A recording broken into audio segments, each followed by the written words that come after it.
طبعا الصورة بتتكلم عن نفسها. برد يعني محشي، ورمضان في البرد يعني لازم محشي. هنجيب هنا على طول معانا كده زيت، وفي بصلتين كبار متقطعين عليهم. اول ما لونهم يتغير بننزل بمعلقة توم كبيرة. بعد كده بننزل بمعلقتين صلصة كبار عشان الطماطم عندنا لونها فاتح شوية.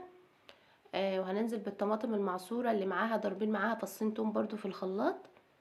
وهنحط البهارات بتاعتنا: كزبرة، بهارات لحمة، بهارات مشكلة، ملح، والبهارات اللي تحبيها حطيها. هنسيبها تتسبك كده، ونيجي هنا هنجيب بصلة كبيرة، هنحط عليها نفس البهارات اللي حطينا عليها على المحشي، ونعملها كده بايدينا لحد ما تنزل ميتها. دي بتنقل المحشي في حتة تانية خالص.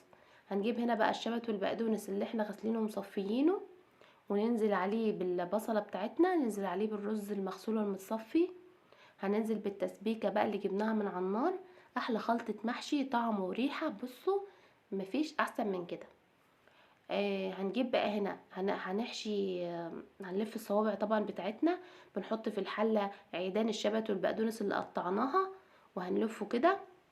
كده خلاص بنجيب بقى المية السخنة او الشوربة، ونغطي بيها المحشي. ما نغطيش المحشي، اول طبقة من المحشي تحتها المية، ونغطي عليه. والتركه اللي جايه دي بقى اللي يعملها زينا هنقول له يا عمنا، مفيش حد بيعملها غيرنا احنا بس. بنقدح زيت قوي ونحطه على وش المحشي من فوق، ده بيخلي المحشي بتاعنا مفيش اروع من كده، ومحدش بيعملها غيرنا احنا في بلدنا احنا وبس. لو الوصفة عجبتكم لايك وشير، واشوفكم دايما بألف خير.